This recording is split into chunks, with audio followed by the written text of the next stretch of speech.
Perfeito. Já estamos gravando. Boa noite. Sejam todos e todas muito bem-vindos e bem-vindas ao nosso primeiro encontro, a nossa primeira aula de Fundamentos e Organização da Educação Infantil. Embora seja a nossa primeira aula, nosso primeiro encontro da disciplina, vocês já tiveram uma aula, já tiveram um encontro na semana passada, um encontro coletivo, e esse encontro ele também é contabilizado como aula. Então, eu farei a apresentação para vocês hoje no nosso programa da disciplina, darei início ao conteúdo. No entanto, eu já deixo a ressalva que eu vou precisar editar esse conteúdo por dois motivos. Eu preciso lançar o encontro coletivo da semana passada como primeira aula, e esse acaba sendo o nosso segundo encontro. E no nosso plano, o dia 8 de setembro, se eu não me engano, é feriado aqui no estado do Tocantins, e eu acabei colocando como aula, como atividade. Então, eu vou precisar fazer essas ressalvas, mas vai ser mudanças de logística ali, mais operacionais, então não vai alterar o plano. Então, já vou fazendo esse esclarecimento agora, antes de apresentar, para que posteriormente não surjam essas dúvidas. Para iniciar a nossa aula, eu farei aqui a minha apresentação. Tela cheia. Compartilhar.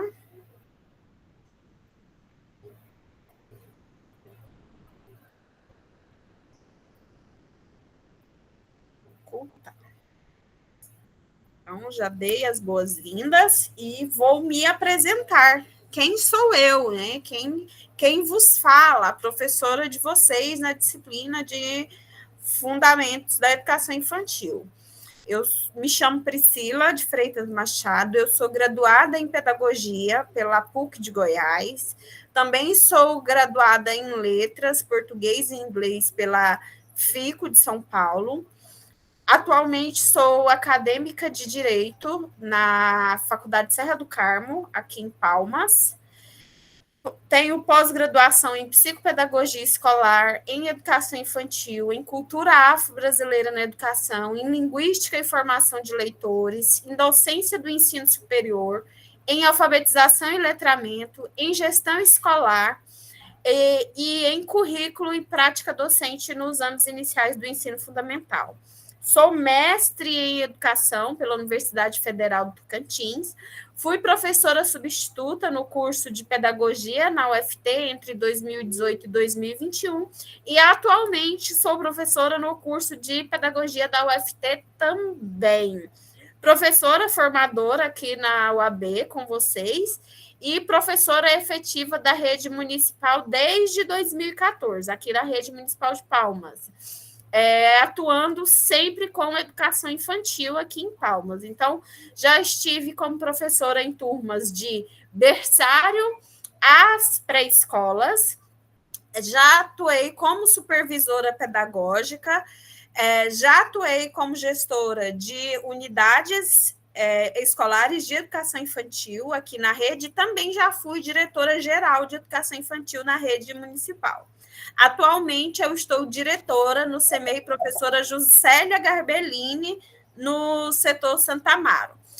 Durante a construção do documento curricular do Tocantins, fui interlocutora da etapa de educação infantil e também fui convidada para debater e avaliar os dados no seminário. Finalista do Prêmio Educador Nota 10 em 2020, semifinalista do Prêmio Arte na Escola Cidadã, e do Professor Transformador, premiada no Prêmio Educação Infantil, Boas Práticas na Pandemia, do Instituto Maria Cecília Souto Vidigal, no prêmio Professores do Brasil, na categoria creche, e primeiro lugar no prêmio Conectando Boas Práticas, da Fundação Lema. Também fui bolsista CAPES, do Programa de Aperfeiçoamento para Professores de Educação Básica no Canadá, e atuei como colunista da rede Professores Transformadores entre 2019 e 2021, e também sou perita judicial de equipes multidisciplinares como pedagoga no Tribunal de Justiça do Tocantins. Vou parar aqui um pouquinho. Tem gente querendo entrar. Entrando na janela errada.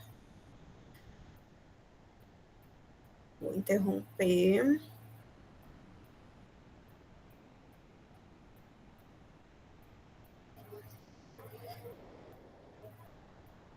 Então, é isso. Esse é meu currículo.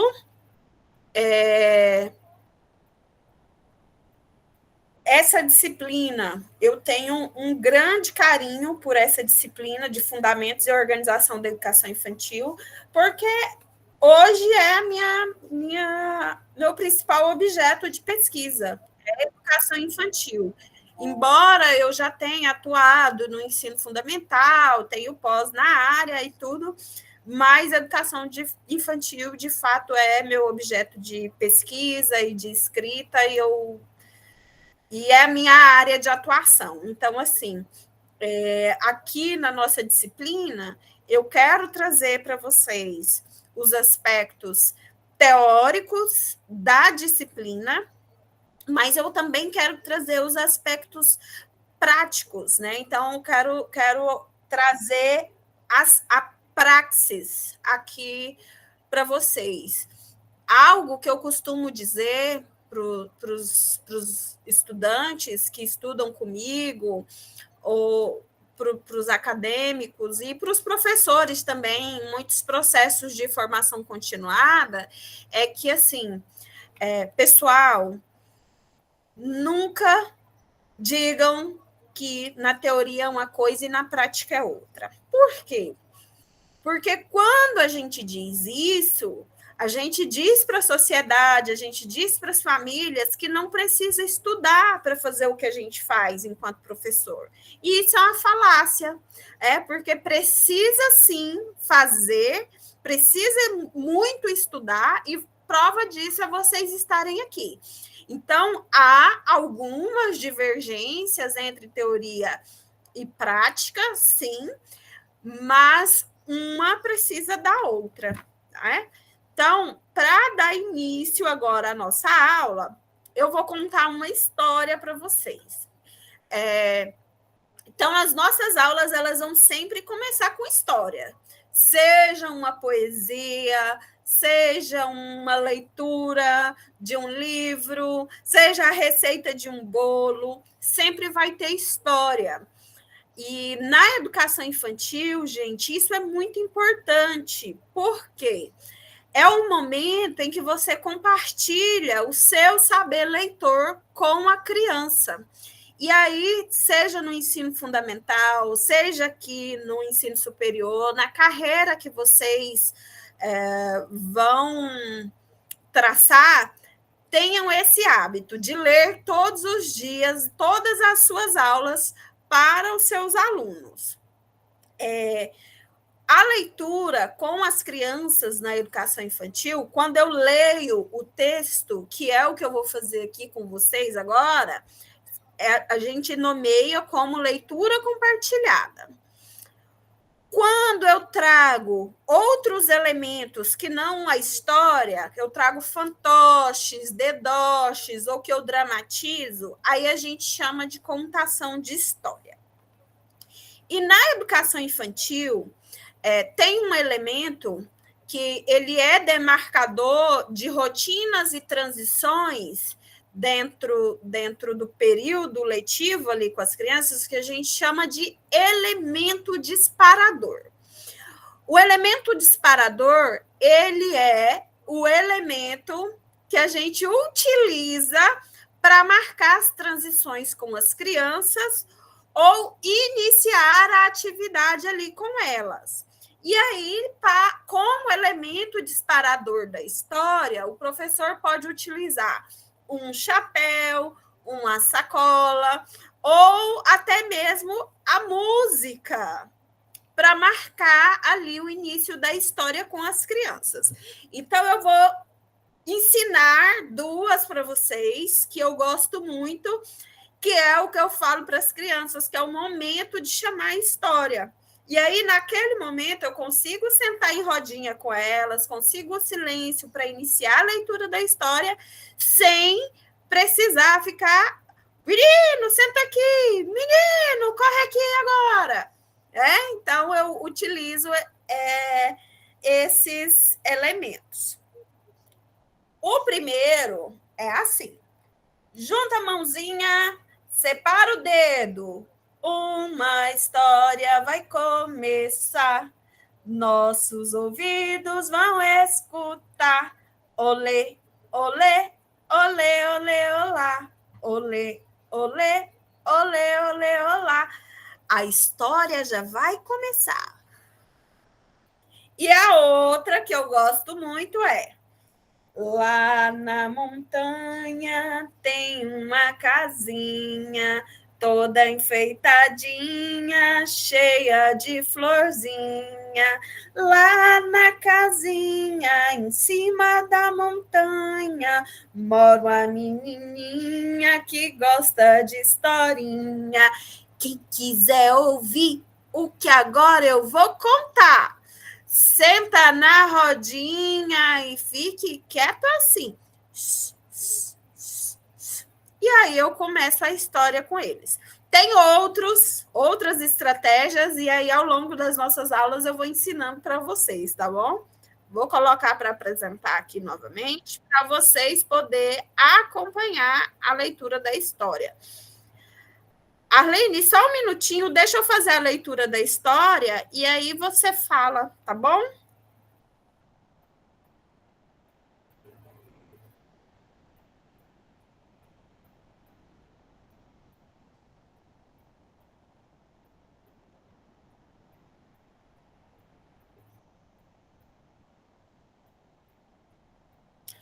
Quando a escola é de vidro. Ruth Rocha, ilustrações de Walter Ong. Eu ia para o CEMEI todos os dias de manhã. E quando eu chegava lá, logo eu tinha que me meter no vidro. No vidro. Cada menina ou menino tinha um vidro. E o vidro não dependia do tamanho de cada um, não. O vidro dependia do agrupamento em que a gente estudava. Se você estava na educação infantil, ganhava um vidro de um tamanho.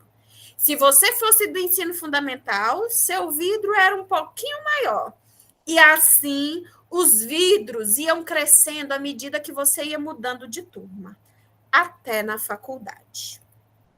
Se no ano seguinte não mudasse a professora, a gente ficava no mesmo vidro, coubesse ou não coubesse. Aliás, nunca ninguém se preocupou em saber se a gente cabia nos vidros. E, para falar a verdade, ninguém cabia direito. Uns eram muito gordos, outros eram muito grandes, uns eram pequenos e ficavam afundados no vidro. Nem assim era confortável. Os muito altos, de repente, se esticavam e as tampas dos vidros saltavam longe e, às vezes, até batiam no professor. Ele ficava louco da vida e atarrachava a tampa com força, que era para a gente não sair mais. A gente não escutava direito o que os professores diziam. Os professores não entendiam o que a gente falava. Não havia uma escuta sensível. As meninas ganhavam vidros menores que os meninos.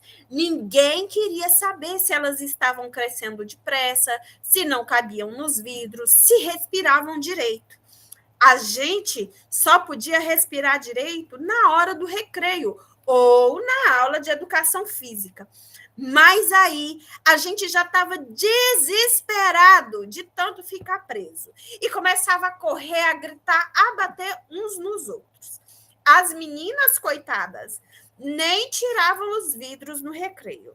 E na aula de educação física, elas ficavam atrapalhadas. Não estavam acostumadas a ficarem livres. Não tinham jeito nenhum para a educação física. Dizem, nem sei se é verdade, que muitas meninas usavam vidros até em casa. E alguns meninos também. Estes eram os mais tristes de todos. Nunca sabiam inventar brincadeiras, não davam risada à toa, uma tristeza. Se a gente reclamava, alguns reclamavam. Então, os grandes diziam que sempre tinha sido assim. Ia ser assim o resto da vida. A minha professora dizia que ela sempre tinha usado vidro, até para dormir. Por isso ela tinha uma boa postura. Uma vez, um colega meu disse para a professora que existiam lugares onde os semeis não usavam vidro nenhum e as crianças podem crescer à vontade. Então a professora respondeu que era mentira, que isso era conversa de comunista. Tinha um menino que tinha até que sair da escola porque não havia de jeito nenhum de se acomodar nos vidros. E tinha uns que, mesmo quando saíam dos vidros, ficavam do mesmo jeitinho, meio encolhidos, como se estivessem tão acostumados que estranhavam sair dos vidros. Mas uma vez veio para o meu CEMEI um menino que parece que era favelado, carente, essas coisas que as pessoas dizem para não dizer que é pobre. Aí não tinha vidro para botar esse menino. Então, o Firuli, ele se chamava Firuli, começou a assistir às aulas sem estar dentro do vidro. Engraçado é que o Firuli desenhava melhor que qualquer um, o Firuli respondia as perguntas mais depressa que os outros, o Firuli era muito mais engraçado. Os professores não gostavam nada disso. Afinal, o Firuli podia ser um mau exemplo para nós. Nós morríamos de inveja dele, que ficava no bem bom, de perna esticada. Quando queria, ele espreguiçava e até meio que gozava a cara da gente que vivia preso. Então, um dia, um menino da minha classe falou que também não ia entrar no vidro. Dona Demência ficou furiosa e deu um coque na cabeça dele. E ele acabou tendo que se meter no vidro como qualquer um. Mas no dia seguinte, duas meninas resolveram que não iam entrar no vidro também. Se Firuli pode, por que que nós não podemos? Mas Dona Demência não era sopa. Deu um croque em cada uma e lá se foram elas. Cada uma para o seu vidro.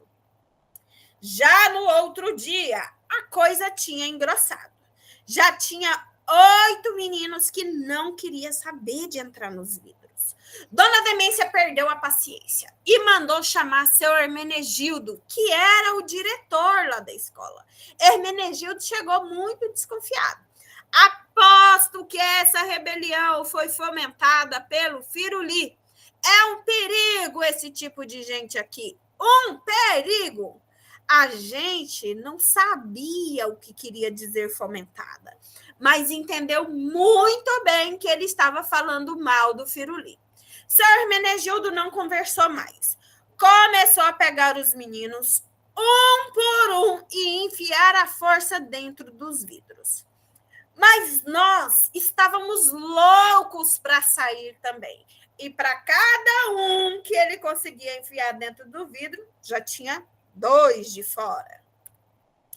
E todo mundo começou a correr de seu Hermenegildo, que era para ele não pegar a gente. E na correria começamos a derrubar os vidros. E quebramos um vidro, depois quebramos outro e outro. E Dona Demência já estava na janela gritando: socorro, socorro! Vândalos, bárbaros! Para ela, bárbaro era xingação. Chamem os bombeiros, o Exército da Salvação, a Polícia Feminina. Os professores das outras classes levaram cada aluno para ver o que estava acontecendo. E, na pressa de sair, começaram a esbarrar uns nos outros. E os vidros começaram a cair e a quebrar. Foi um custo botar ordem na escola. E o diretor achou melhor mandar todo mundo para casa, que era para pensar num castigo bem grande para o dia seguinte. Então, eles descobriram que a maior parte dos vidros estava quebrada e que ia ficar muito caro comprar aquela vidraria toda de novo. Então, diante disso, seu Hermenegildo pensou um bocadinho e começou a contar para todo mundo que em outros lugares tinha umas escolas que não usavam vidro nem nada e que dava bem certo. As crianças gostavam muito mais. E que de agora em diante ia ser assim, nada de vidro. Cada um podia esticar um bocadinho, não precisava ficar duro nem nada. E que a escola agora ia se chamar Escola Experimental. Dona Demência, que apesar do nome não era louca nem nada, ainda disse timidamente: mas, seu Hermenegildo, escola experimental não é bem isso. Seu Hermenegildo não se perturbou. Não tem importância. A gente começa experimentando isso e depois a gente experimenta outras coisas. E foi assim que no Tocantins começaram a aparecer os CMEs experimentais. Depois aconteceram muitas outras coisas que um dia eu ainda vou voltar aqui para contar. Entrou por uma porta, saiu pela outra. Quem quiser que conte outra. A hora da história já terminou. E quem gostou dela, bate palma, por favor. Muito bem. Deixa eu interromper aqui de novo a apresentação, porque tem gente querendo entrar, perdeu a história. Você vai contar outra história? Deixa eu ver aqui. Agora sim, permitir. Cadê o pessoal? Acho que agora foi. Então, gente, fazia muito essa música para ele se concentrar na hora da história. Que legal, Arlene. Não tenho coordenação motora para primeiro, me atrapalho todinha. Vamos desenvolver essa coordenação motora, Almerinda. Vamos movimentar junto com as crianças. Então, meninas e meninos, não vi se tem meninos aqui. Espero que vocês tenham gostado da história. Essa história é para ir plantando aí a sementinha no coração e na carreira de vocês, em relação a toda a legislação e toda a orientação que nós temos para a educação infantil hoje, em relação ao desemparedamento. Mas isso é história para outro momento. A gente vai tratar aqui, sim, sobre isso, um pouco sobre as novas diretrizes, os novos currículos para a educação infantil. No entanto, a gente precisa começar com os aspectos históricos. E antes de começar os aspectos históricos, agora sim eu farei a apresentação da nossa disciplina. Tela cheia. Compartilhar.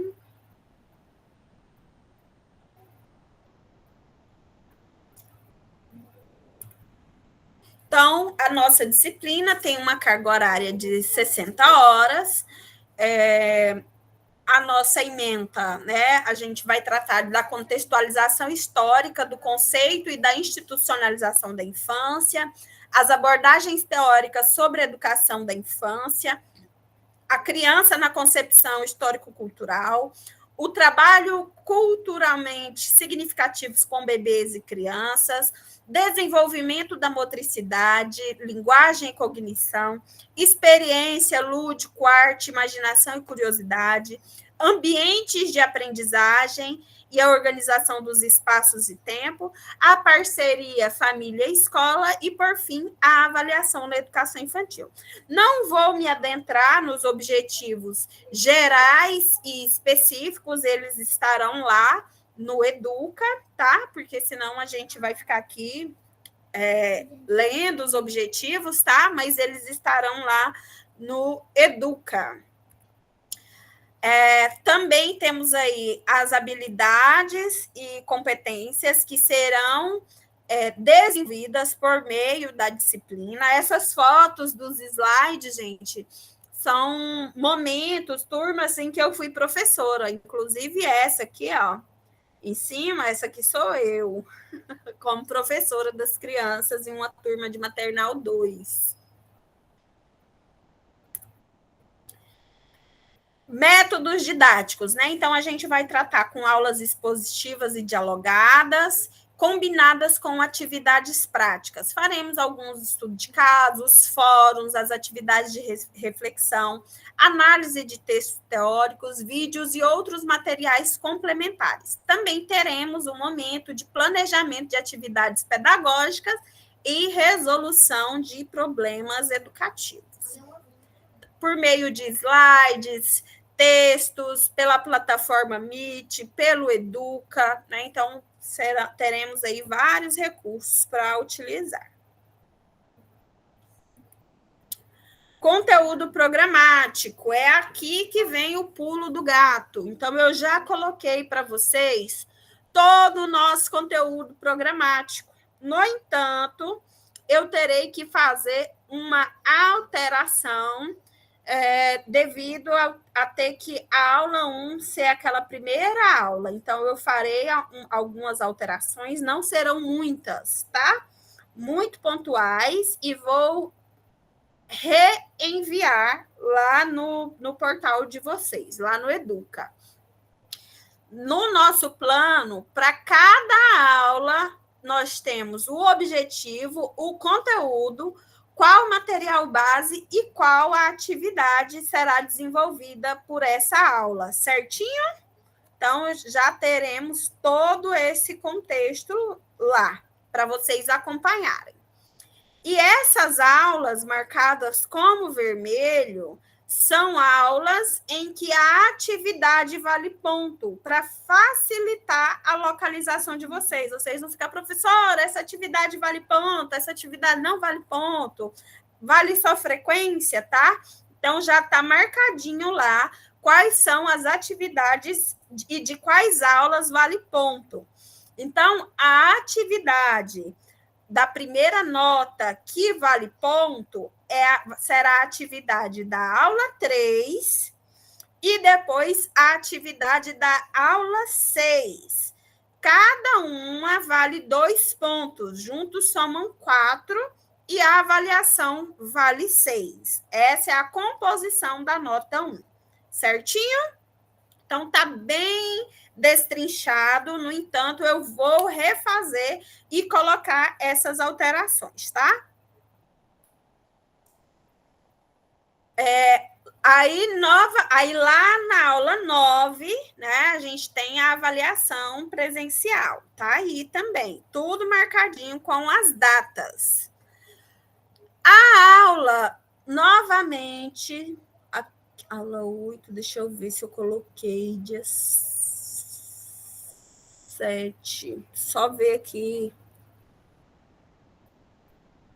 Aqui, ó, essa aula 5, ela a gente não vai ter, é uma das alterações, mas teremos o conteúdo, tá? A gente não vai ter a aula, porque dia 8 de setembro é feriado. Então, essa é uma das alterações que eu vou fazer, e também aqui no cronograma, tá? Aí, depois, lá na composição da nota 2, na aula 11, nós teremos novamente uma atividade valendo nota. Também vale 2 pontos. E na aula 13, a segunda nota da aula, da nota 2, também valendo 2 pontos. E, por fim, a avaliação. Então, de maneira geral, ao longo da disciplina, vocês terão 4 atividades que valerão nota, cada uma vale 2 pontos, e terão as 2 avaliações presenciais, tá bom?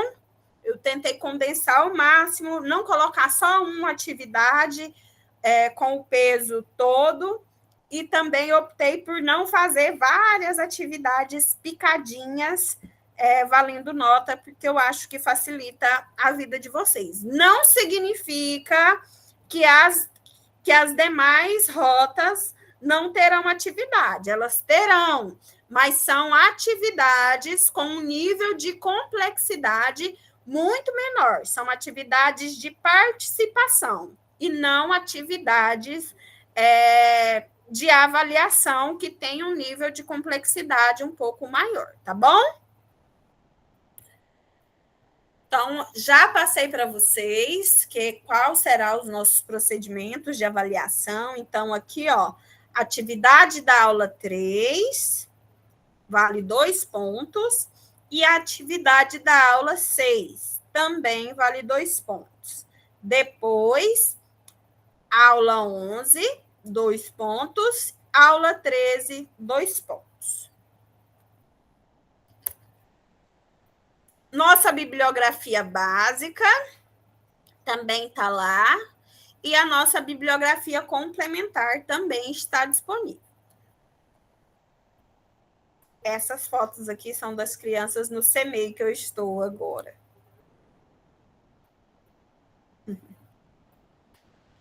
Então, para dar início, olha lá que eu disse para vocês, ó, gosto de ler com as crianças, seja dos bebês, essa turma é uma turma de berçário 1, seja os bebês, seja os adultos, sempre uma atividade de leitura.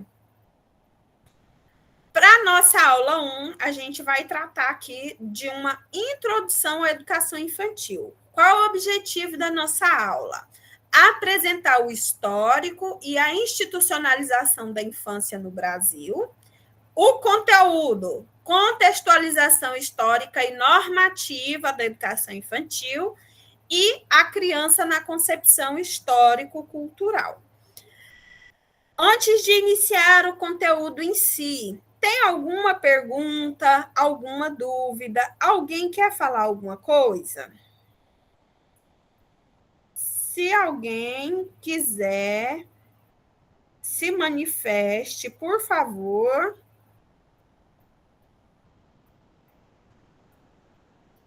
Tem que abrir aqui para ver se alguém levantou a mão.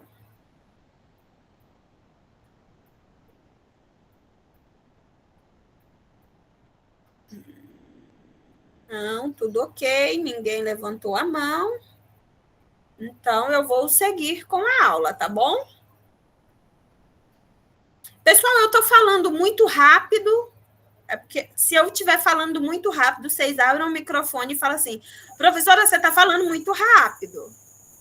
Tá não, professora, tá ótimo. Ai, que bom. Porque se eu estiver falando muito rápido, vocês me freiam, que às vezes eu vou me empolgando e vou falando e fico atropelando, tá? Então, vou voltar aqui para a minha apresentação. Se falar muito devagar, dá sono, professora. Dá sono, né? É bom falar rápido que vocês ficam atentas. Cada piscar de olho. Verdade. Histórico da educação infantil no Brasil. A educação infantil, ela tem todo um histórico de criação que acontece no Brasil e no mundo. No entanto, nós vamos focar apenas na educação infantil no Brasil, porque senão a gente não avança. E eu acredito que em História da Educação, vocês também devem ter visto alguns aspectos muito superficiais, mas devem ter visto. No entanto, como o nosso conteúdo é extenso, eu preciso focar no histórico da educação infantil no Brasil. Então, as primeiras iniciativas de educação infantil no Brasil, elas atendiam um modelo assistencialista. O que é esse modelo assistencialista? Eram creches em que as crianças ficavam, de fato, para os pais irem trabalhar. E nessas creches não eram desenvolvido nenhum aspecto de aprendizagem e desenvolvimento no sentido pedagógico. A própria educação infantil não fazia parte de uma etapa da educação básica. Ela era da assistência social. Então, era realmente um lugar onde as crianças ficavam para comer, dormir e tomar banho enquanto os pais trabalhavam. Então, por isso, assistencialista, né? Para dar assistência. Assistência a quem? As crianças das classes populares. E isso apresentava e tinha um caráter preconceituoso e caritativo, né? De caridade. Então, as primeiras damas dos municípios, do estado, desenvolviam essas ações de cuidar dos filhos dos pobres. Então, imagine, educação infantil era creche para cuidar de filho de pobre, enquanto o pai e a mãe trabalham. Então, esse é o modelo que se inicia no Brasil. As primeiras experiências com o jardim de infância surgiram com as influências do Froebel, né? Que era um conceito de jardim de infância aplicado lá na Europa, mas que aqui no Brasil estavam associadas, sim, às questões de filantropia. Oliveira, que é a Zilma Moraes Ramos de Oliveira, que é das principais referências que a gente utiliza aqui na nossa disciplina, ela diz que a educação das crianças pobres foi, em parte, tratada como um serviço de caridade, sem a devida consideração do caráter educativo. E isso, minha gente, se perpetuou ao longo dos anos e até hoje, na educação infantil, a gente ainda traz esse caráter assistencialista. A exemplo disso,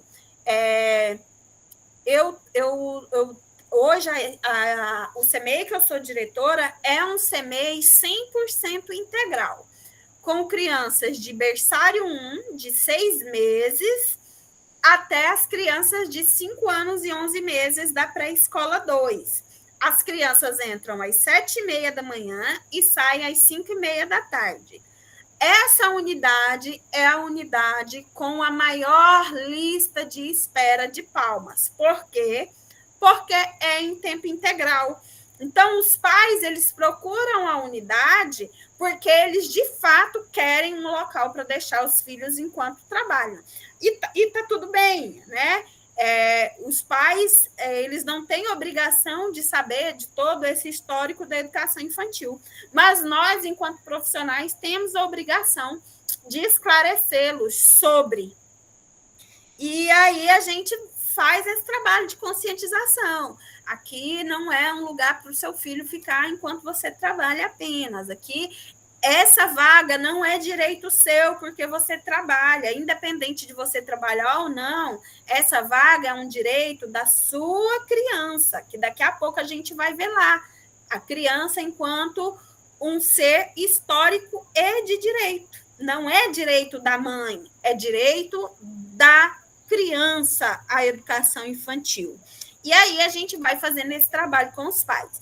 Então, assim, o que acontece? Eles deixam as crianças lá no CEMEI de manhã, eles querem pegar elas no final do dia limpinhas, cheirosinhas, arrumadinhas, e eles não pegam. Por quê? Porque as crianças, elas passam o dia inteiro brincando, interagindo,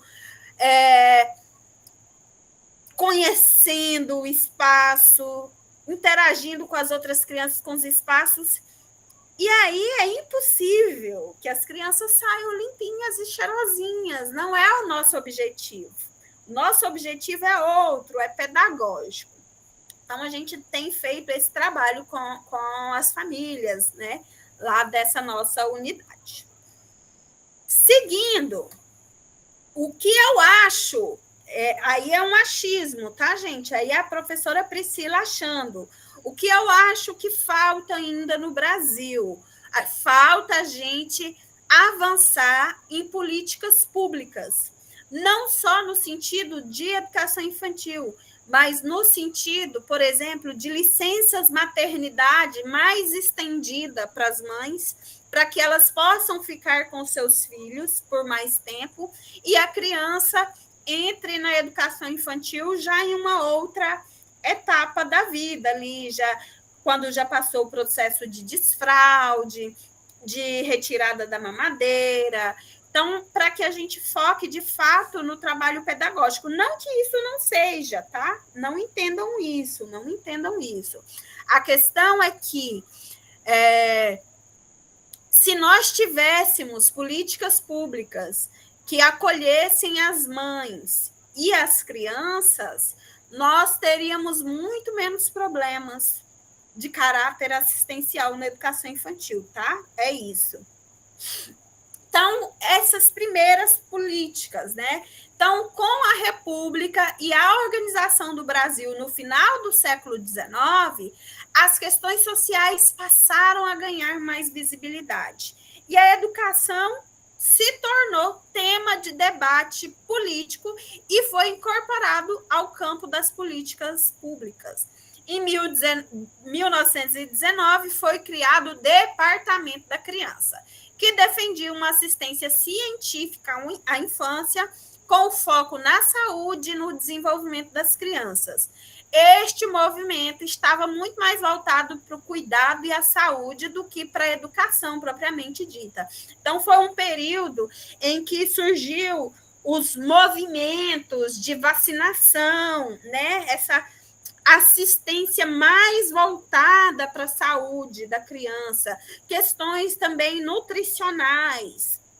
Ainda não se tratava de educação. E aí o conceito de educação infantil começa a se associar a uma ideia de um cuidado integral, com ênfase na saúde e no bem-estar, mais do que na aprendizagem pedagógica. Então, veja, primeiro vem o caráter assistencial, depois passa por um caráter ligado às questões de saúde. Só então, lá nas décadas de 30 e 40, foram criadas as primeiras escolas públicas de educação infantil, com uma ênfase ainda ali na assistência social e integradas ao sistema de educação, mas não estavam totalmente ligadas. Pós 1960, a educação infantil começa a ser reconhecida como uma etapa, né? Uma etapa. E a Lei de Diretrizes e Bases de 61 inclui ela no sistema de ensino. Nos anos 60, as creches e jardins de infância começam a ser vistas mais do que espaços de assistência. Elas passam a ser consideradas paulatinamente como espaços educativos, mas ainda não se consolida. Só então, lá na Constituição de 88, que a educação infantil é reconhecida como um direito da criança e um dever do Estado. E isso marca a inclusão da educação infantil no sistema de ensino e a busca por um atendimento mais qualificado. Então, segundo o Kuhlman Jr., que inclusive é o texto complementar que vocês terão aí para ler, a partir de 88, a educação infantil é definitivamente incorporada ao sistema educacional brasileiro. Não mais como serviço assistencial, mas como direito universal. E aí, na LDB 939496, lá em 1996, ela passa a ser uma etapa da educação básica. Então, ela se desvincula totalmente da assistência social e passa a ser a primeira etapa da educação básica.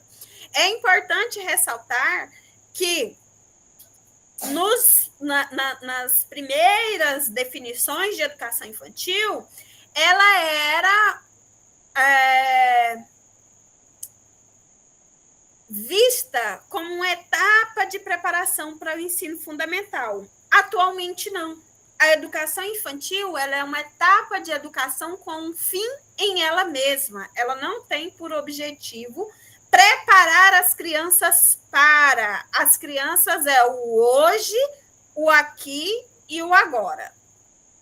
Então, essa ideia de infância que nós temos e entendemos hoje, ela é uma construção histórica, né? E durante os séculos, as crianças elas eram vistas como adultos em miniatura ou como mão de obra.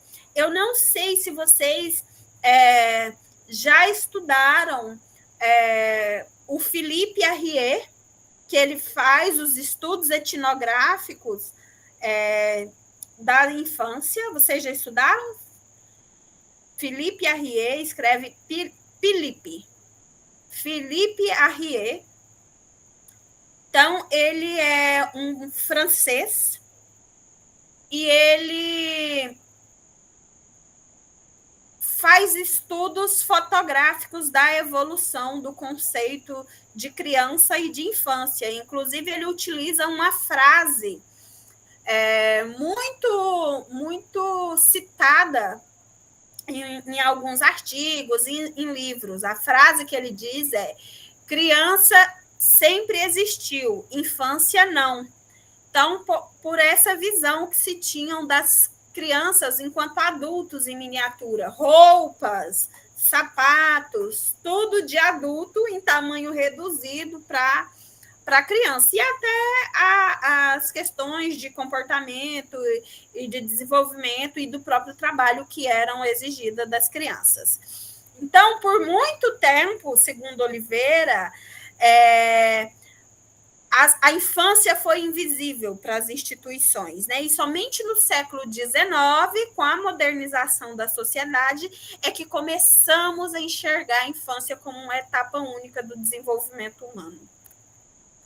Então, as políticas públicas da primeira metade do século XX estavam focadas na saúde, enquanto o desenvolvimento cognitivo e social não recebia a devida atenção.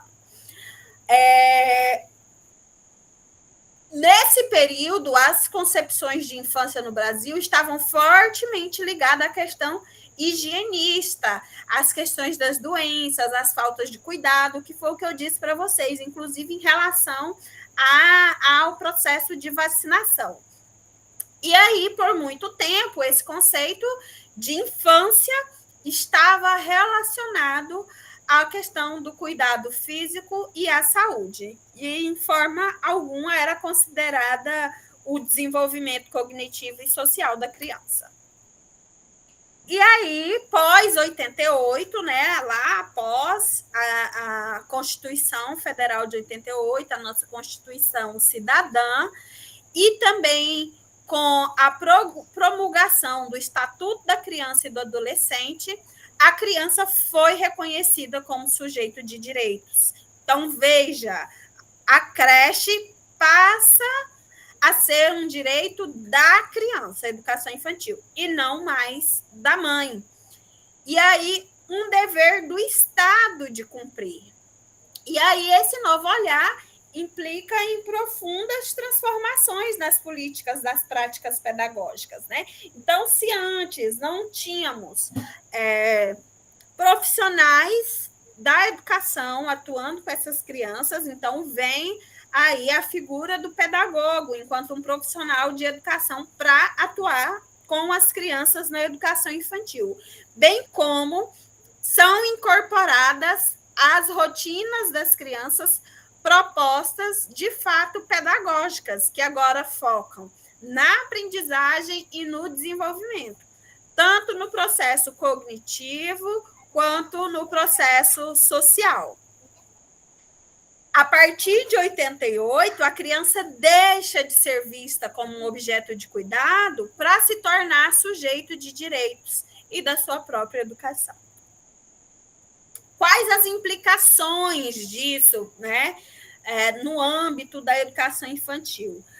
Nós vamos ver aqui ainda que nós tivemos, ao longo do processo de institucionalização da educação infantil, nós tivemos 3 documentos norteadores, né? Sendo eles os referenciais curriculares nacionais para a educação infantil, que surgem lá em 1998, após a inserção da educação infantil enquanto etapa da educação básica na LDB de 96. Depois, nós tivemos as diretrizes nacionais curriculares para a educação infantil em 2009 e, posteriormente, a Base Nacional Comum Curricular em 2019. 2019. É porque de 2017 a 2019 ficou ali o período de construção, inclusive aqui no Tocantins, do documento curricular do estado do Tocantins, do território do Tocantins. Então, foram esses 3 principais documentos norteadores. E cada um deles tinha um foco principal. O referencial, o foco dele era o professor, esse profissional que não sabia o que fazer com as crianças durante o período em que ela estava ali na educação infantil. Depois vem as diretrizes, em que o foco ainda tem foco no trabalho do professor, mas já apresenta algumas possibilidades em relação à visão que ela tem de criança, e, por fim, a Base Nacional Comum Curricular, que traz essa criança enquanto sujeito histórico de direito, que não só recebe conhecimento, mas que também é capaz de produzir conhecimento. Então, basicamente, essa é a diferença. Futuramente, aqui nas disciplinas, a gente vai aprofundar um pouco mais sobre cada um desses documentos, tá? Mas eu acho que é importante falar para vocês aqui agora. E aí, com essa mudança, né, em relação à concepção de infância, as práticas pedagógicas passam a incorporar uma perspectiva mais humanizada e considera as necessidades afetivas, sociais e cognitivas das crianças. E o educador, nesse contexto, ele passa a ser um mediador e atua ali de forma a estimular as capacidades cognitivas, afetivas e sociais das crianças, respeitando as particularidades e os ritmos de aprendizagem de cada uma. É importante falar, já finalizei os slides aqui, é importante falar para vocês, gente, que assim, nós veremos ainda alguns teóricos que trazem marcos referenciais em relação aos marcos de desenvolvimento das crianças, que é muito importante, né? Eu costumo dizer, assim, as pessoas falam, cada criança tem seu tempo. Não. Para mim, quem tem tempo é relógio. as crianças, elas têm marco de desenvolvimento. E se aos 4 anos de idade ela ainda não fala, precisa investigar. Se aos 2 anos de idade ela ainda não andou, precisa investigar, porque existem marcos do desenvolvimento. Então, precisa investigar, sim, o porquê desse atraso. É o que eu estou dizendo. Cada criança aprende no seu ritmo. No entanto, a gente não pode ignorar os marcos do desenvolvimento. Antes de eu abrir aqui para finalizar os slides e abrir aqui para a gente conversar um pouquinho, tá aqui as referências que foram utilizadas para a nossa aula de hoje. E aí, o que vocês vão fazer? Vocês têm uma atividade. A atividade é a leitura do texto base, que está lá no Educa, que é o texto da Zilma Ramos de Oliveira, e o texto complementar, que é o texto do Kuhlman Júnior. Ler os textos, assistir o vídeo complementar que eu coloquei aí, o vídeo é bem curtinho, acho que não dá nem 15 minutos de vídeo. Assistam o vídeo, façam as leituras e só depois vocês vão para o fórum de dúvidas. Então, eu faço uma contextualização ali em relação ao fórum, né?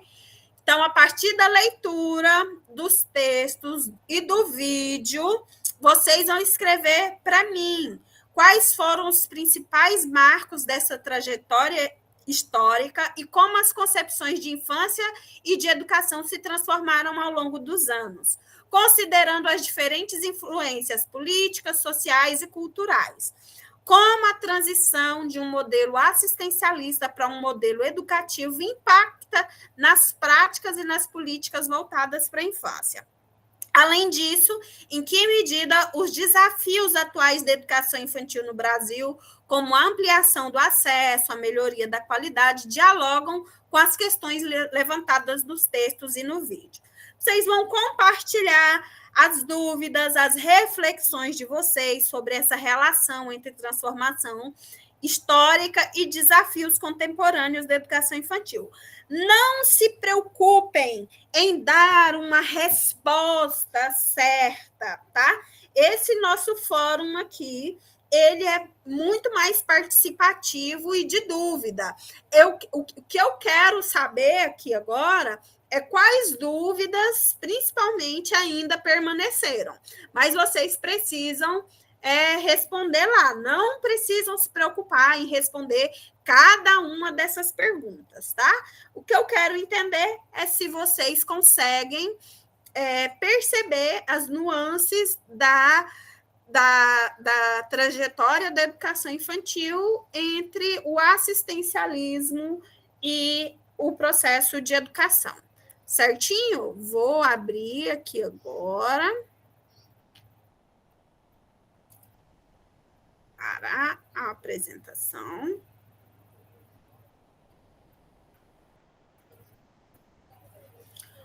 Então, vamos lá, já tem uma pergunta aí, né? O prazo para responder a atividade do Educa.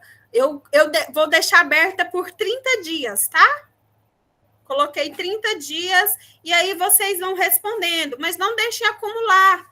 Vão fazendo, é uma atividade simples, não precisa ser um texto longo, tá? Ali um parágrafozinho, só em relação às dúvidas, algumas reflexões, algum compartilhamento que você queira fazer, ali é o nosso espaço. Deixa eu ver se tem mais alguma coisa aqui no chat. A aula hoje está me fazendo de volta às minhas aulas, que estava como assistente, mas que aprendi muito. Tá muito boa a aula. Ai, que bom, aula top. Que bom, gente, que vocês gostaram. Que bom que vocês gostaram, que vocês vão ter que me aguentar um semestre inteiro. Aula maravilhosa. Ai, que bom. Não podemos deixar acumular. É isso. Alguém quer falar alguma coisa? Fazer alguma ressalva? Professora, sobre o prazo, eu não sei se a senhora falou, mas a Mariana tinha dito na aula inicial que todas ficaram combinadas até 30 dias de Foi, prazo. deixei 30 dias, isso. Mas, é igual eu estou dizendo, como é algo. Depois que lê o texto, que assistiu o vídeo, vocês vão lá rapidinho, responda para vocês não deixarem acumular, porque outros professores também vão passar atividade, tá, gente? Então, assim, eu acredito que a maioria de vocês, assim como eu, são mães, são dona de casa, trabalham fora. Então, eu também tenho essa rotina de mãe, de trabalho, da minha própria casa. E aí, o segredo para dar conta de tudo é não deixar acumular. Faça o quanto antes, porque se deixar acumular, vira uma bola de neve e vocês depois não dão conta. Tá? Mais alguma coisa? Vocês ficaram tão caladinhas, só falaram no chat. Abram as câmeras, quem puder, para a gente tirar uma fotinha. Para a gente encerrar a nossa aula. Que lindas!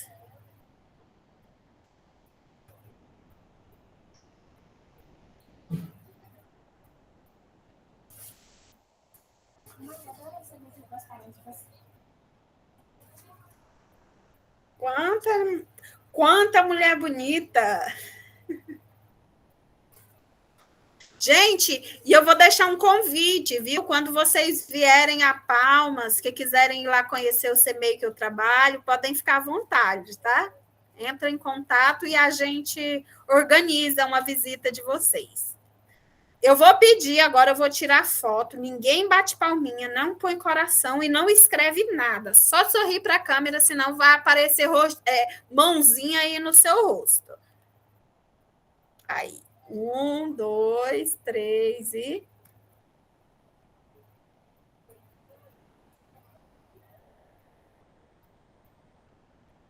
Não foi, peraí, de novo.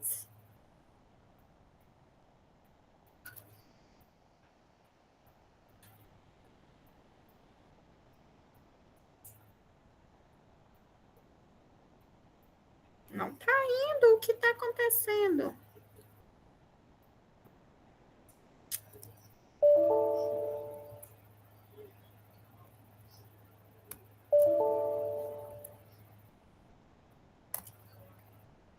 Ah, agora foi.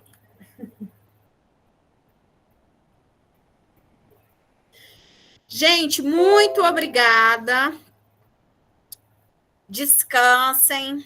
Espero que esse nosso semestre seja muito produtivo, tá bom? Na próxima aula, não teremos encontro Meet, tá? Vou organizar lá tudo direitinho, vou editar as aulas em relação à aula do dia 8 de setembro, que eu tenho que retirar, que é feriado, e farei a junção ali de 2 conteúdos, tá bom? Em uma aula, para poder ficar as 18 aulas certinhas. Muito, muito, muito, muito obrigada, tá? Foi um prazer estar com vocês na aula de hoje.